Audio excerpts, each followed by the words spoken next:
And we are back. Welcome. We have some well, few questions today. Not as many, but we're going to go deeper and we're going to really explore some fascinating things. And before we get into that, I want to mention that I have a webinar coming up where we're going to do live questions. So you can do personal questions. I'm going to be channeling live with you guys. So you can ask, things you're curious about or even like personal stuff. The past few times that we've done that, it's been a really like intimate setting and quite warm and like, how do I explain this? It's been like warm and like a friendly setting. We got into some like both deep questions, more emotional stuff, but also like some out of curiosity, we explored some mysteries and stuff. I don't feel like I'm doing it justice, but I have one of those webinars coming up in a few weeks. So when I'm back from my Turkey trip, I'm going to be doing that. And the information, the dates, and everything is in the description box. It's $29. So if you've considered like a personal consultation, but don't have that many questions, and don't have, if you just have like a question or two that you want to get help with, this is the best option because it's a lot cheaper than a personal consultation, and it's a fun time. I personally enjoyed it last time, and it was like we really bonded. The everyone who joined, you know who you are. There was like, yeah, there's some. I'm sorry, I'm tired today.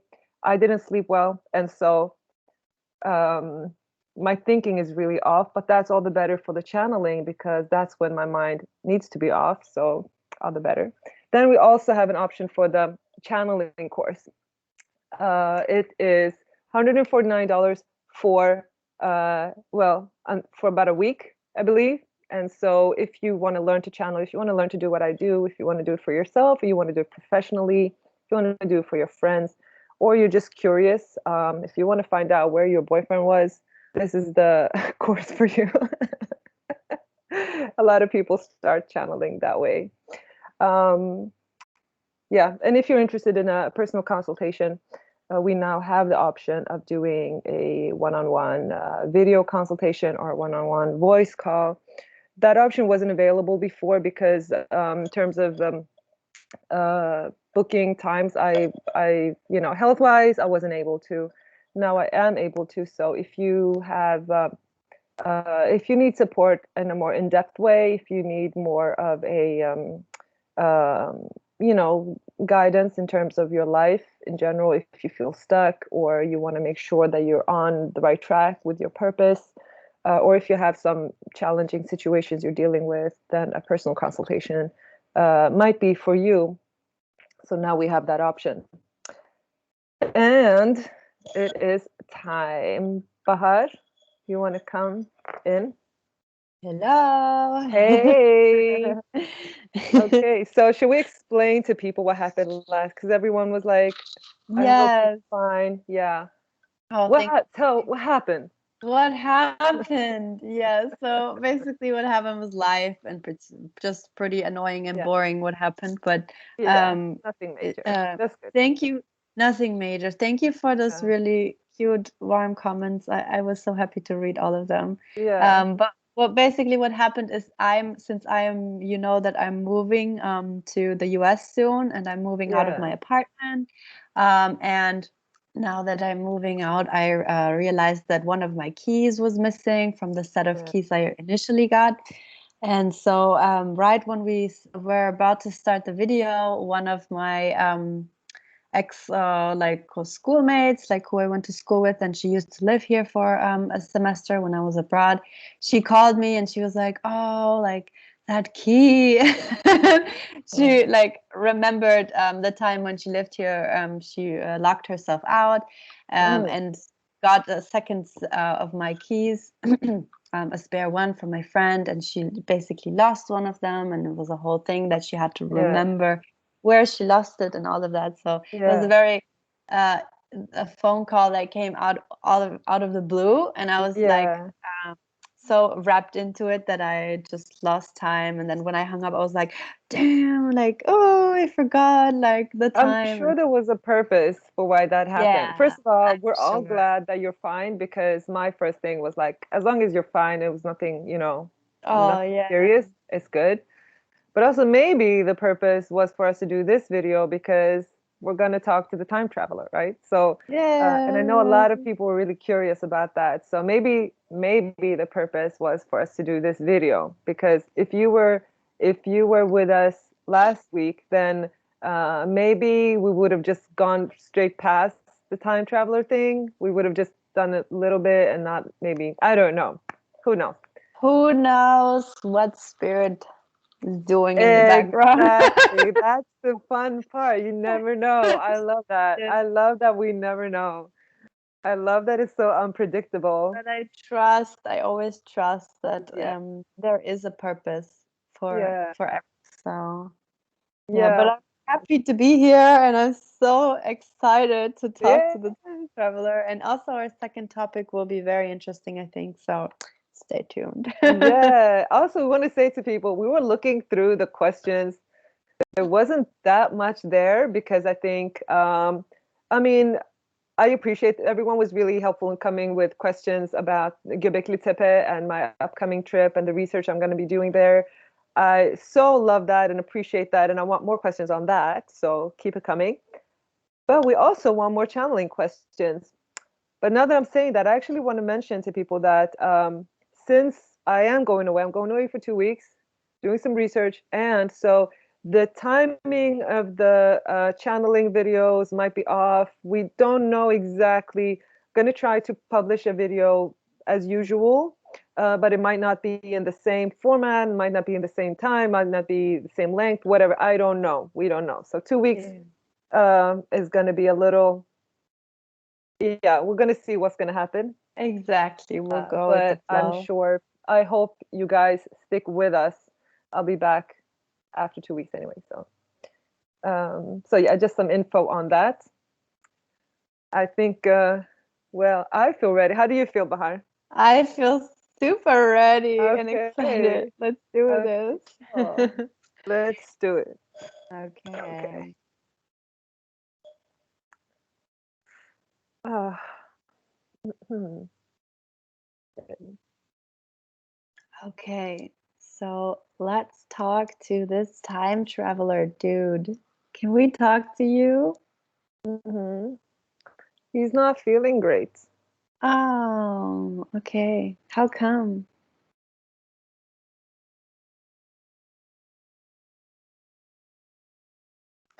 He feels a little isolated. Nobody understands him. It's just the pressure gets a bit much sometimes. Mm. He's a very intellectual person. He's not an emotional person, but sometimes it just gets too much. So he's used to handling pressure, but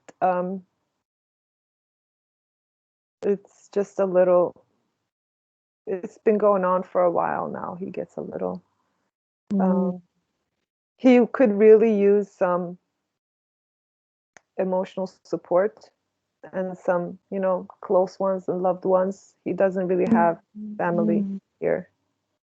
And what kind of pressure are you under? Is it related to your work, to your research? He's just stressed about the fact that he can't, he feels, let me try and let me see if he can speak through my voice. Mhm. Okay, can you repeat that? I'll let him speak through my Yeah. voice. What are you stressed about? Is it related to your research? I feel sad. Why? Why do you feel sad? I just, I've just been focused on my,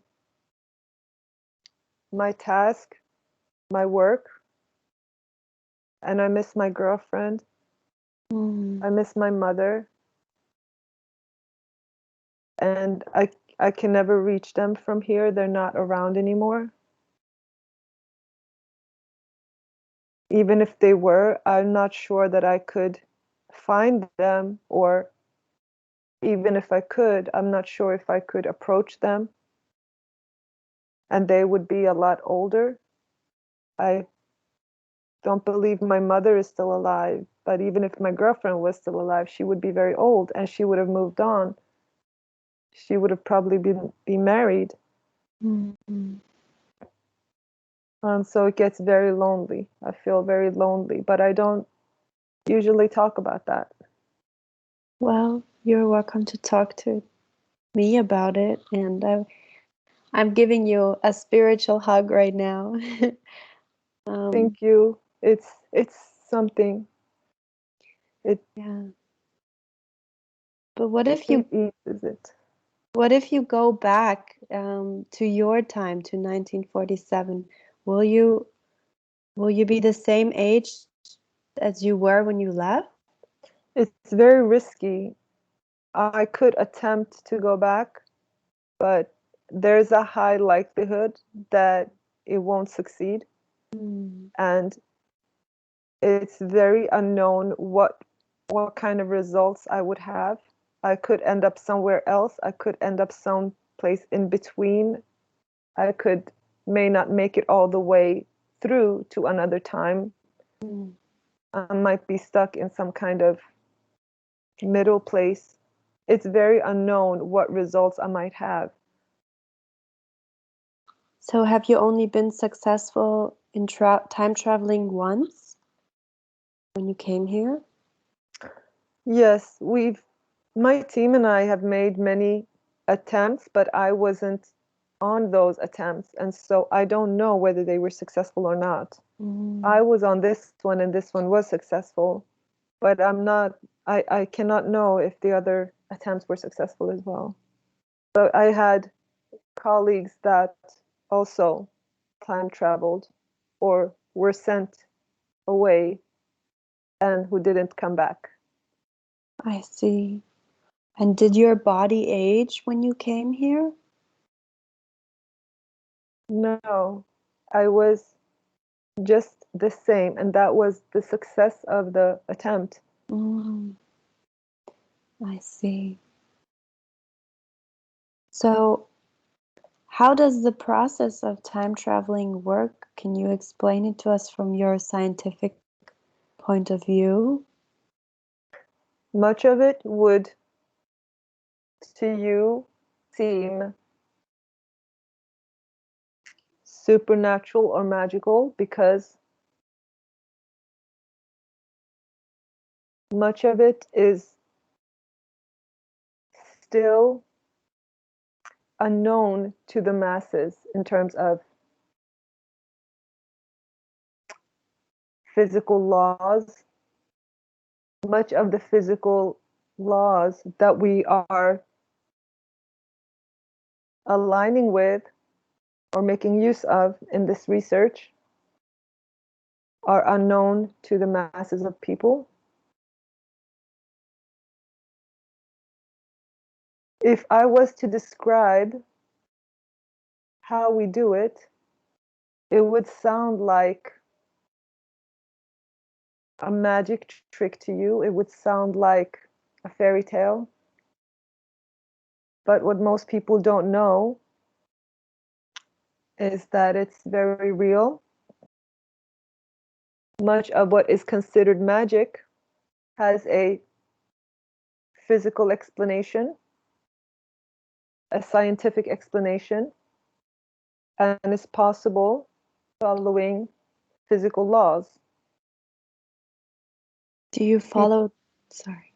People just have not been told of these physical laws. So they believe some things are magic based on the fact that they just don't know about some physical laws.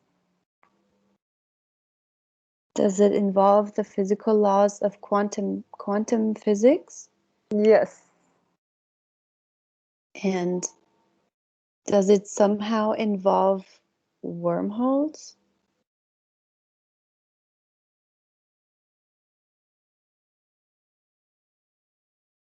no. Okay, no wormholes or not directly.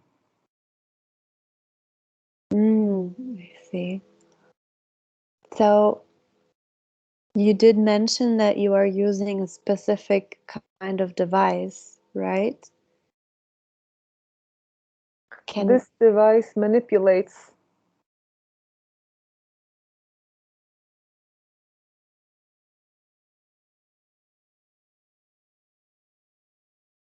it manipulates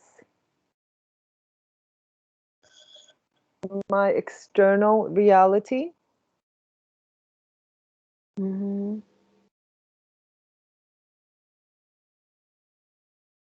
Sorry, I'm struggling to understand. I'm just trying to understand. This is me channel, just trying to understand. Yeah.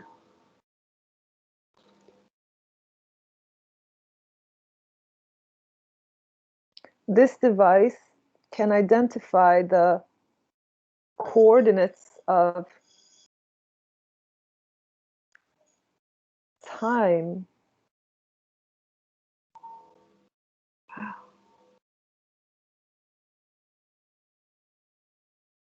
And so there is a mental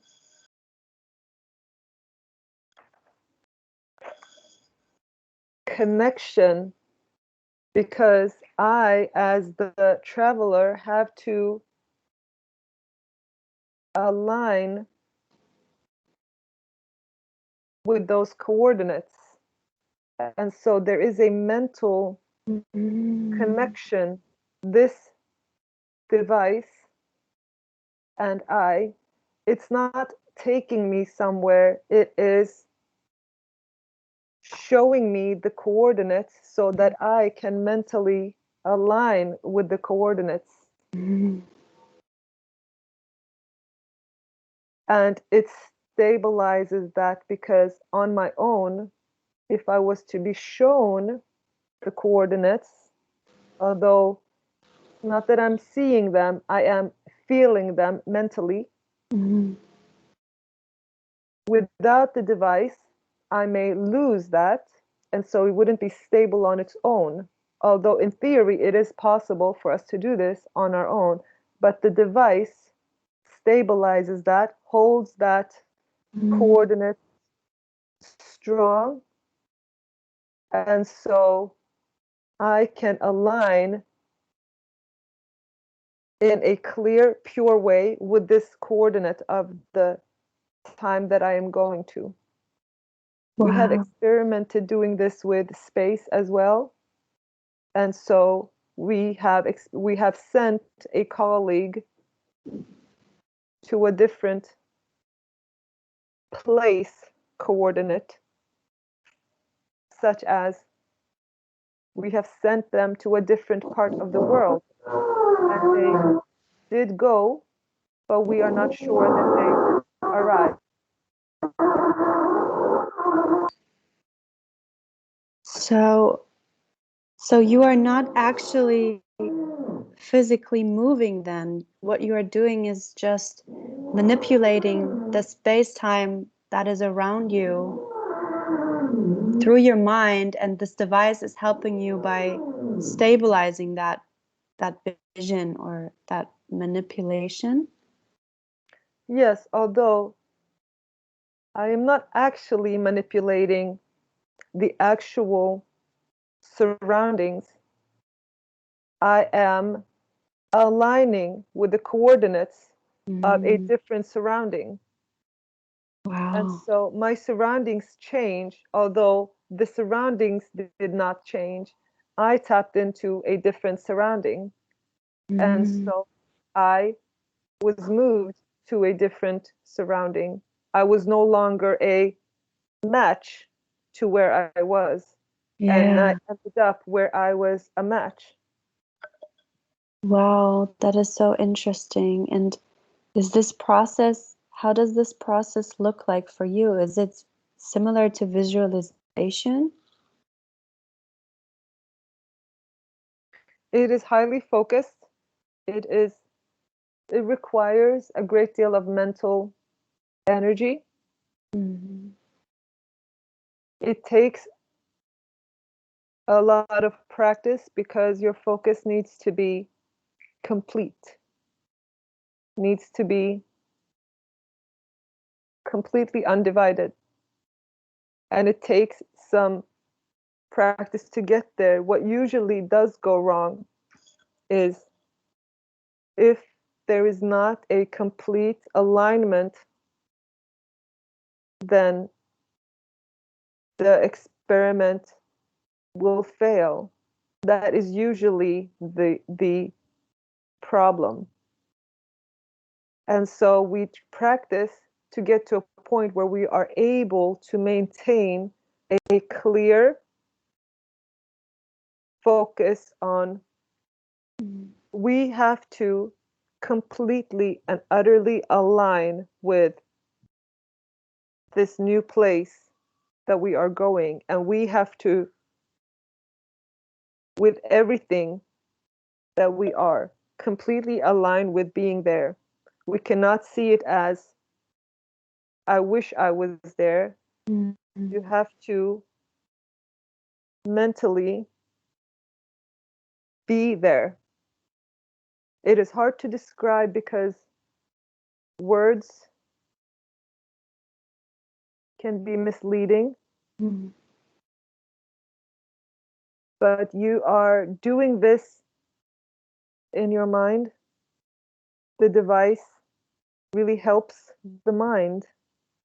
The device doesn't move you there, it helps your mind achieve that clarity that you need.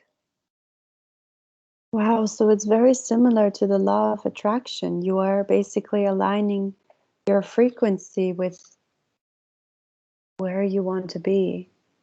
The law of attraction is a popular way of expressing physical laws. There seems in your culture to be a distinction between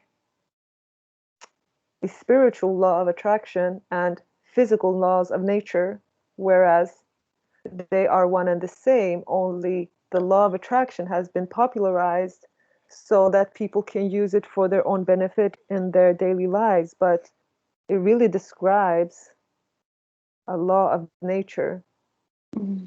It really describes how, if you really listen to it, it describes our reality and that there is no firm, established external reality. It is all illusory in a sense. It is all made up. It is not tangible. Mm-hmm. You experience it as tangible. It is not. It is all illusion.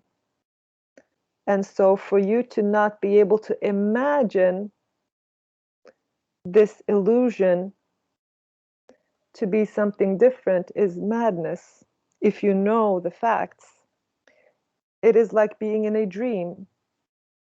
Would you say in your dream, where you are imagining everything, that it would be impossible for you to live in a castle, be in love, and be happy, and have a family, and have all of the things that you might wish for? Would you say in your dream, where you know you are imagining it, where you know it is all from your imagination, would you say that anything is really impossible? No, you just imagine what you would like to see and you create it and you experience the feeling of it. And your daily reality, your awaking reality is really the same. It is actually the same. You experience it as tangible because of how your brain is set up. And so your brain is programmed to experience reality as firm. That's why you must stay away from psychedelic substances because they will show you the reality of things. They will bypass the brain's programming. The brain's programming will relax, and you will, for once, see things as they truly are, fluid. Isn't that It, liberating though? absolutely, we were being ironic. Of course, you must enjoy seeing things for how wonderful they are. But we wanted to make a point as to how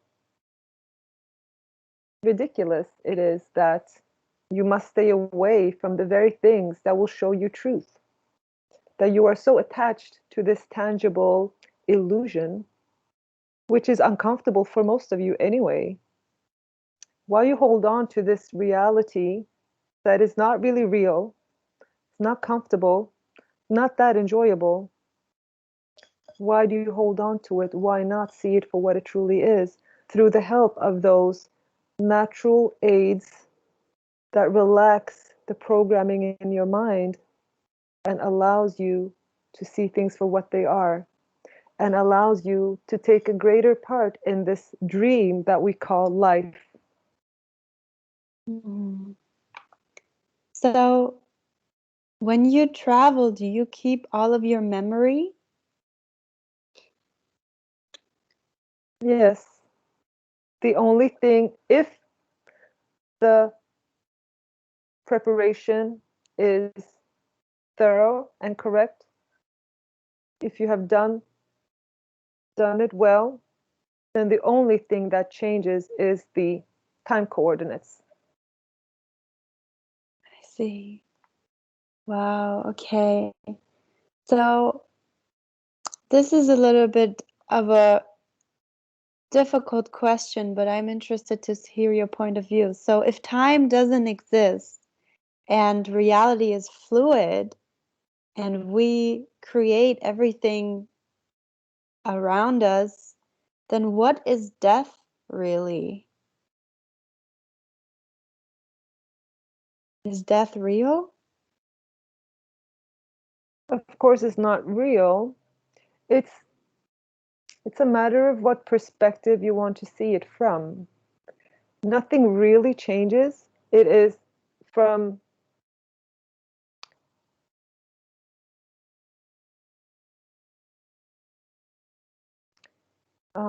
I'm gonna answer this not as a time traveler because he doesn't.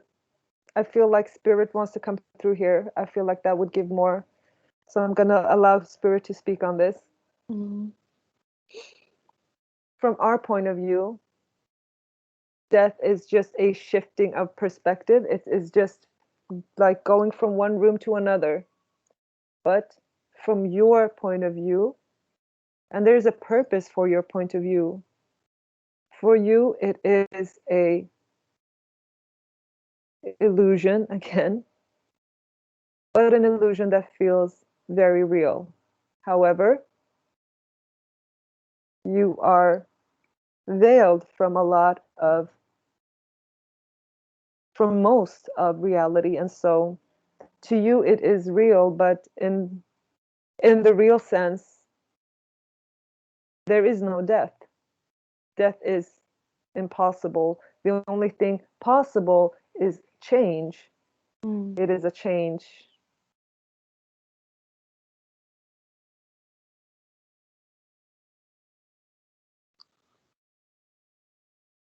So, what I'm getting from the time traveler and from spirit is that if we were to allow ourselves to be open enough and not so rigid in our perspective on reality, then we could Your go life could flourish. anywhere and experience anything we want.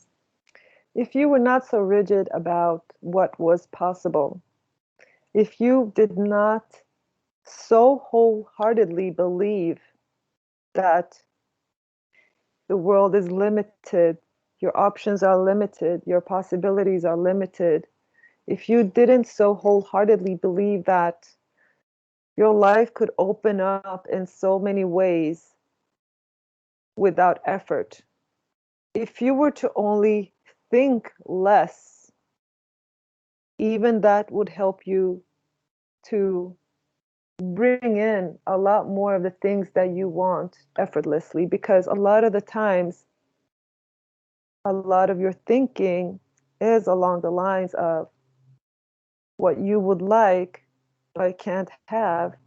And so we know that this is how you have heard it from those that teach you law of attraction, which is, of course, very important. They have played a very important role. But now that you are familiar with the idea of law of attraction, you must understand that it is about everything in your life. It really isn't any different to want something that will tangibly help your life in terms of something material or something that will make you more fulfilled emotionally. The main thing that holds you back is really your thinking.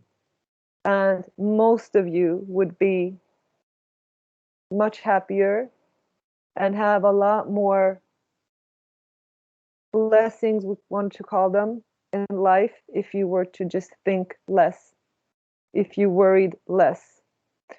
You can do this by when there is something that you want, release that idea, think that you want it, and then release. Do not dwell on how you feel about not having it. Do not dwell on what ways it could come to you. Do not dwell on how on the your perceived limitations on how it could come into you. Just know that you want it and then go on with your life. Just turn it over to the intelligence that is the universe that is also within you, because your thinking is most of the time what holds you back. And so if you were to think less, you will find that your life will be more effortless. A lot of the things that you want will come into your life more synchronistically. The less you worry, the less things you will have to worry about. So should we feel more instead? I feel like, do we create from our feelings?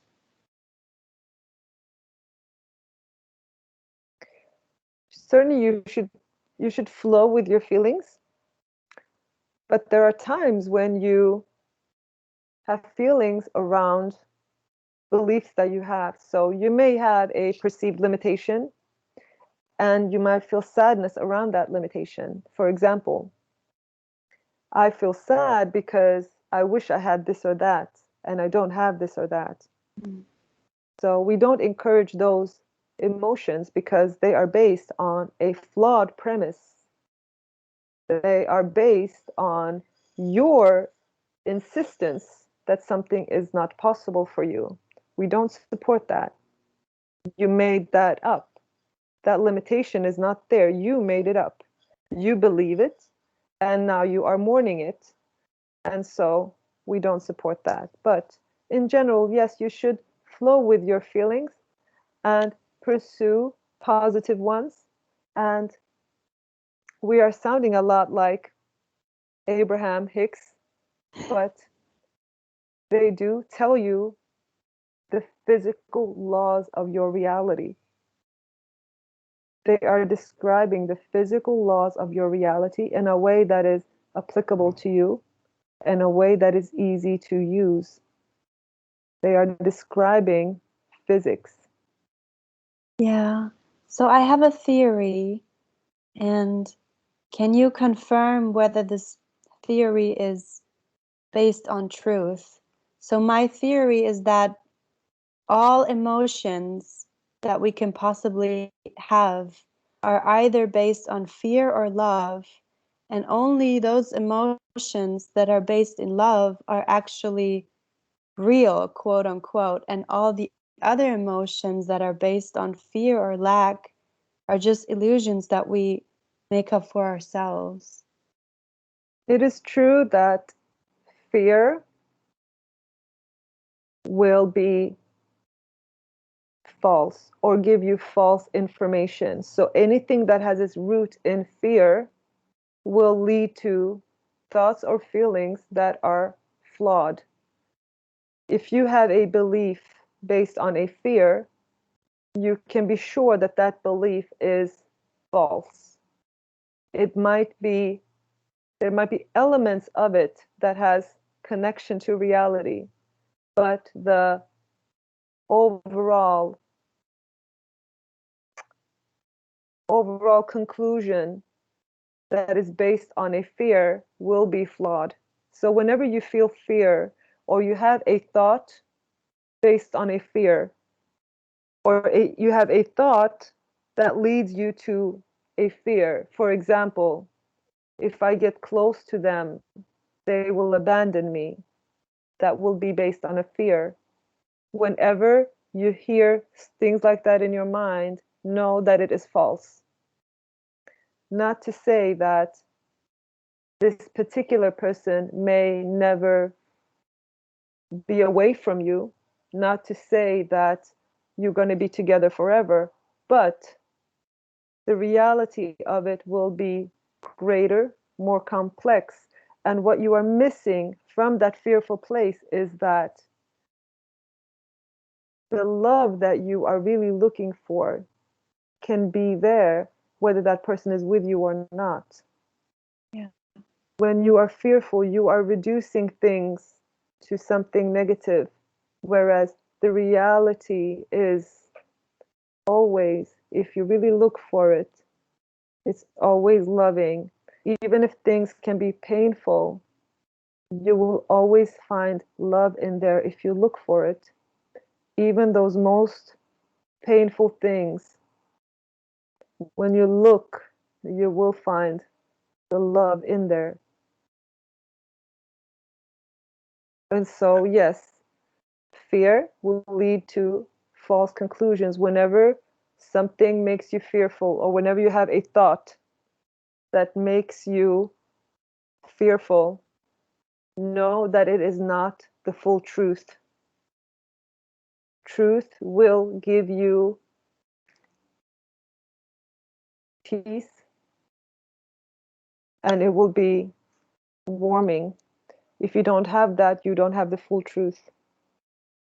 If you don't have that, you don't have the full truth. However, being that you are human, you can be traumatized and things can trigger you. And so that would automatically lead to certain conclusions. You can't always help that. You are not always conscious of this. It happens automatically. Don't blame yourselves for it. It's perfectly understandable. But if you know that you are locked into such a thought loop where certain things trigger you and you have very ingrained fears about certain things, do know that this is a trick of the mind and it is not the truth. The truth will comfort you. And if it doesn't, it's not the whole truth. But so even those most painful moments and all the trauma we go through is a part of love, isn't it? And it ultimately has a loving purpose for us. This is a lesson that I feel I've been learning. Most of the things that are traumatic to you are due to someone having done something to you. This someone, just like you, is a human who wants and needs love, who may not have had it. All of you are in that position. And so, even the most horrific things that can happen to a person are usually done by a person who also needs love, who also wants to be cared for, who also needed nurture in their childhood, who also wants to experience romantic love from a partner, who also wants to experience unconditional acceptance. And so when you look for it, you will always, always, always find love.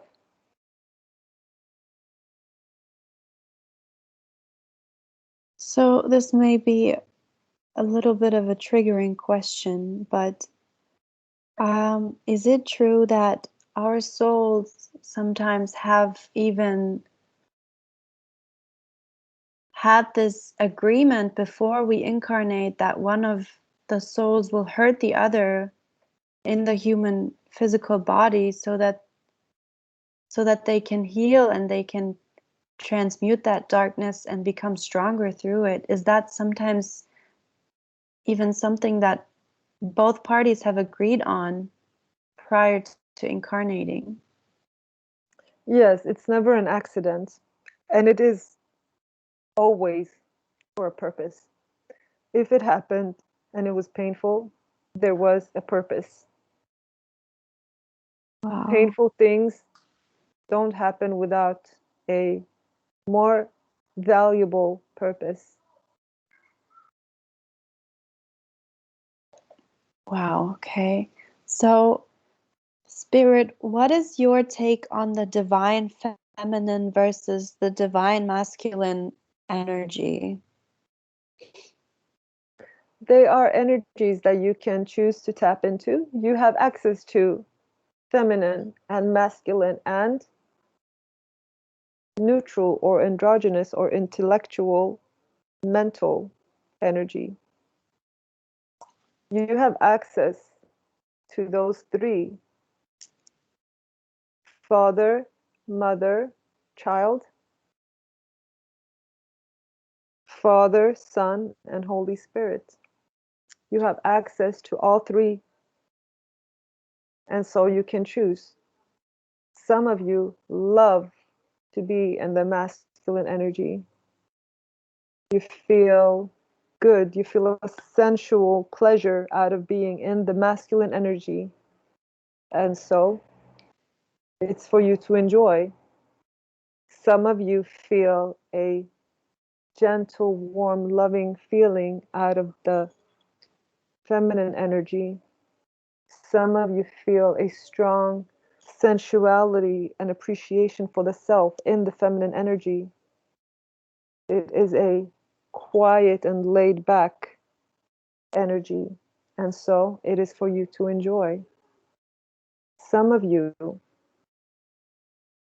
feel more at home in the mental space with ideas, less connected to the physicality or perceived physicality of your bodies.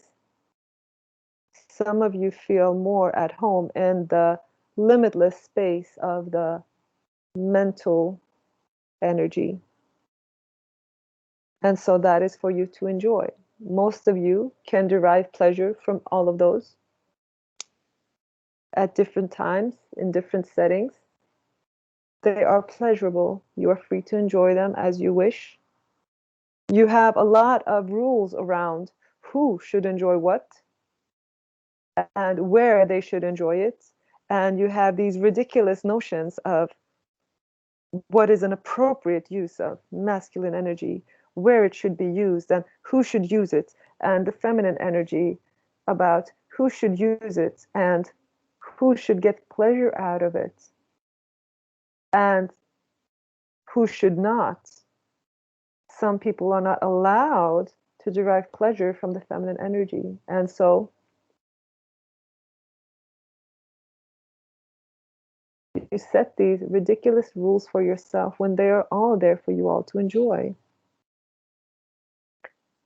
You also have this ridiculous grading system where one is more valuable than the other, where there is blue and red.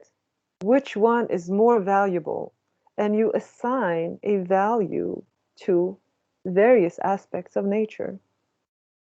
Would you say that blue is valuable and red is not, or red is valuable and blue is not? Can you imagine? Well, it's so ironic that this is how your politics play out, but it's very appropriate because this illustrates also how, even in politics, there is different perspectives, different aspects of reality that both are valid and both are just a preference. Neither one is higher or lower than the other. Why are they arguing? Many of you agree with both to some extent or at different times. You don't have to identify with only one. You don't have to be only left or right, only blue or red, or only masculine or feminine. You can enjoy the whole buffet, the whole buffet, but don't judge how someone else picks from the buffet. If a woman wants to be feminine, she can be that. That is fine. It does not mean that she wants oppression. It just means the feminine energy feels good to her. You are so used to grading things and people that you cannot imagine a world where both would be valuable equally. Being a man and being a woman would both be valuable and appreciated. You cannot imagine that you can love femininity and feminine energy without without a, without putting down the masculine or devaluing the masculine. You can appreciate both, and you can prefer one at one time and another at a different time, or you can prefer one for yourself and the other for your partner, or you can prefer that both you and a partner pick just one side, or, as is usually the case, you would prefer some balance because you do prefer to have all of it in your life one way or the other. Maybe you embody both the masculine, feminine, as well as the intellectual because you are all intellectual. Maybe you embody both of those, the masculine and feminine, in yourself, and so you want a partner who is similar. Or you enjoy the feminine and you want a partner to provide the balance of the masculine for you. However you want to do it, you do it, but you do tend to find that you want to include all of it in your life, whether you do it within yourself or through the people around you. You are so attached to the idea of grading these that when you discuss these matters amongst each other, you lose sight of the topic because you attach so many other unrelated things to these. To you, when you talk of masculinity, you almost every time attach to that notion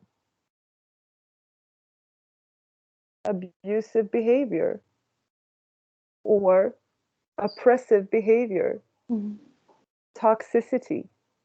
You cannot imagine a masculinity that is not oppressive or toxic, just strong and stable and attractive. Cannot imagine masculinity just being wonderful, purely masculine, and wonderful in every way. You cannot imagine that without attaching negative things to it and grading it as better or worse than. And you cannot imagine a femininity that is truly feminine without also attaching to it a lot of objectification,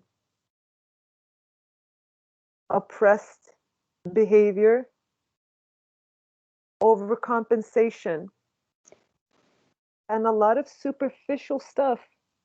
You're attaching a lot of superficial things to femininity. You lose sight of what is truly feminine in essence and attach instead things like what shoes go with femininity, or makeup, or dress. These things have nothing to do with feminine energy. Yeah. They are superficial. They have to do with your culture rather than femininity. You do not see in nature the feminine plant wearing high heels. You do not see that a female bear has to put on makeup and grow her hair to be considered a female. She is natural. She's a female. And so you humans are attaching all of these other unrelated things, and you feel madly, crazily, you feel that without these trinkets, heels, and things, that you are not feminine. Whereas the feminine is an energy, it is not a shoe. So, Mm.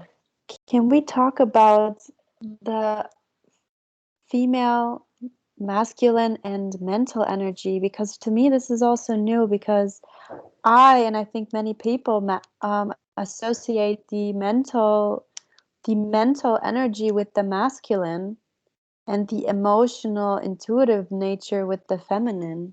What is your take on that, Spirit? Yes, that is one of those things that you're attaching to masculine energy. And masculine energy in its purest form is not mental, because to you, in your culture, the norm is masculine, being that everybody has a mental aspect to them, being that everybody's human. Mhm. What is human, what is common for all, is considered masculine.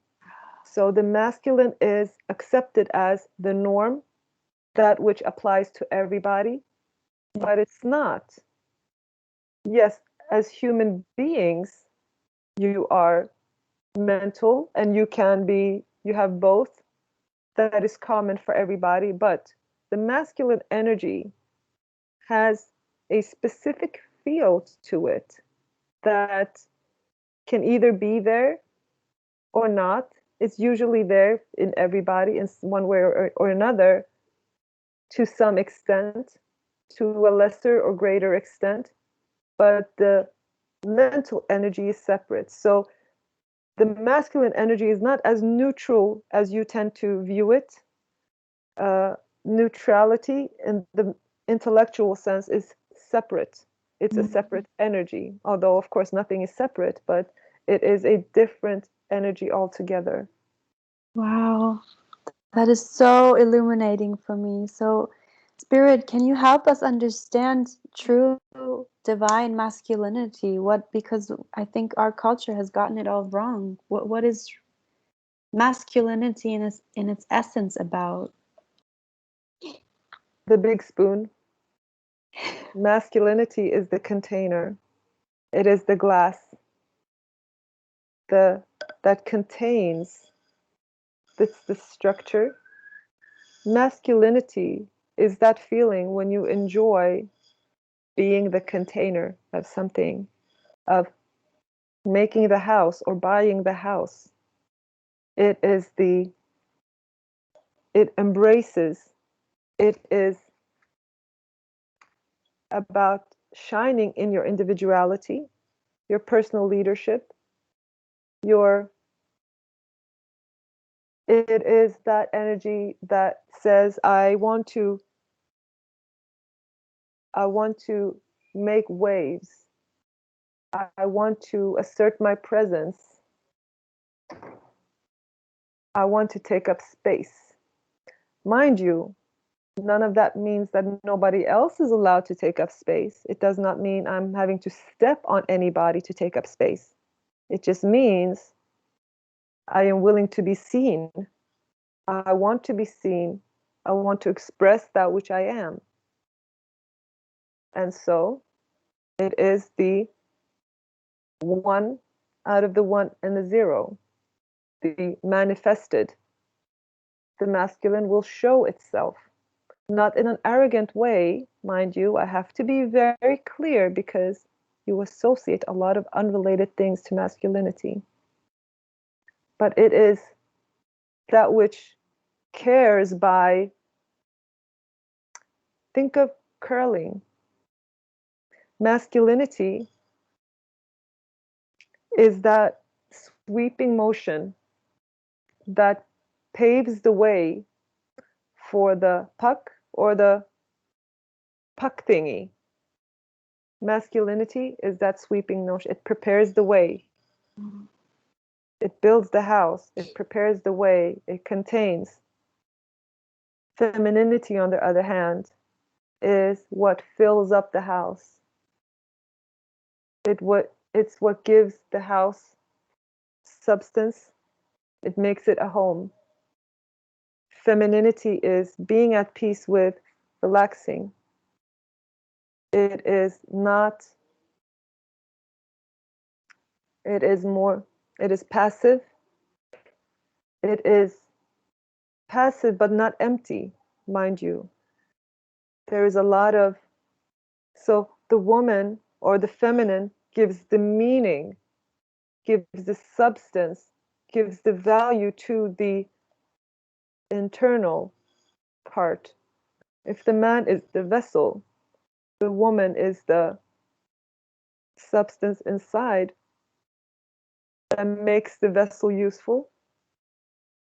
And so she brings the meaning. She is the zero out of the one and the zero. She is fluid, but also unlimited. She is unmanifested, but she is all potential. And so the masculine gives her structure, and she gives warmth and meaning, among many other things. But you are familiar with masculinity and femininity from an astrological point of view, but in its pure form, the one and the zero is very to the point. Both serve a function, both are valuable, they both need each other. They are inseparable, really. You have both within you. They are not different in value. And neither of them have any intrinsic toxicity. Any toxicity has other reasons, has other causes. It's not the femininity or masculinity in itself that is toxic. Toxicity comes from other sources because of other reasons. Oh, that is so beautiful. So, can you describe the duality of masculinity and femininity to us? Is it comparable to the yin and yang symbol, as in both contain a little part of the other within themselves?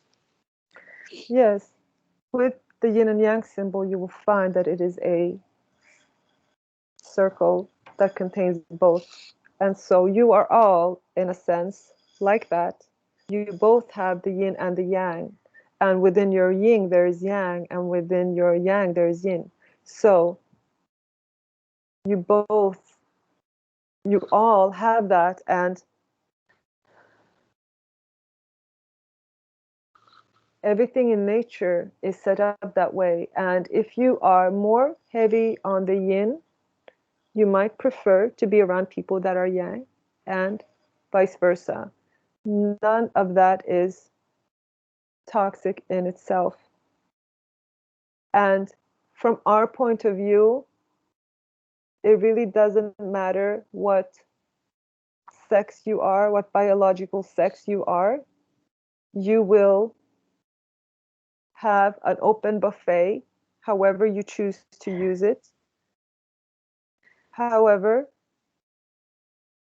there is nothing wrong with also preferring to be quite stereotypical, being a male or female that prefer the feminine if you're a female, or masculine if you're a male, because even in those cases, even if you are a feminine female or a masculine male, even in those cases, you will express and enjoy the opposite energy within yourself in certain times. So you are always dual anyway. It's just a matter of what feels good to you. And so we don't value them differently. And so it really doesn't matter. And if you are, we know that to you it's very radical if one is, for example, a male who enjoys the feminine energy. To us, there is no such distinction because there isn't really a clear cut border there anyway. Everything is kind of fluid. And so it is kind of like saying, are you hot water or are you cold water? If you are water, you will sometimes be hot and sometimes be cold. Mm. And if you are in a cold environment, you will turn cold. And if you are in a hot environment, you will turn hot. There isn't such a clear, distinct Mm. border anyway. And so to us, it really makes no difference. And so, whatever feels good to you, that is all you need to worry about. We really do not understand why you have so many ideologies that you need to use in order to just feel right about what you prefer or what other people prefer. Yeah. We do not understand this intellectual involvement in what is supposedly right. Whatever you feel like doing, that's what you can do.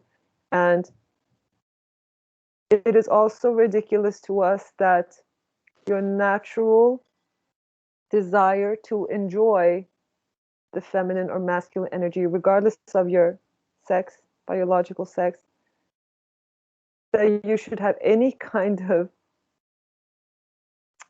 judgment or thoughts around it.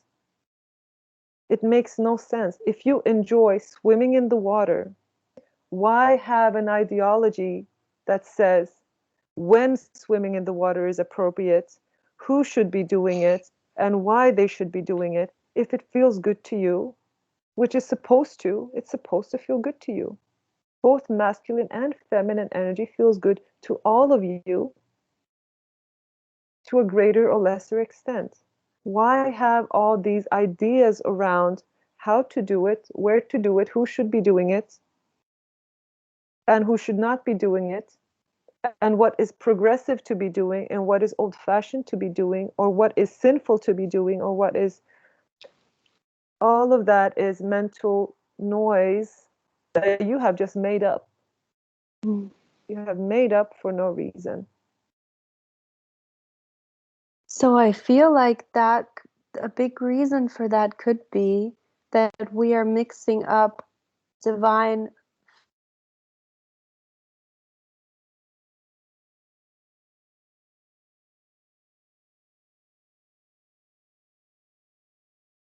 for me to realize that Sorry,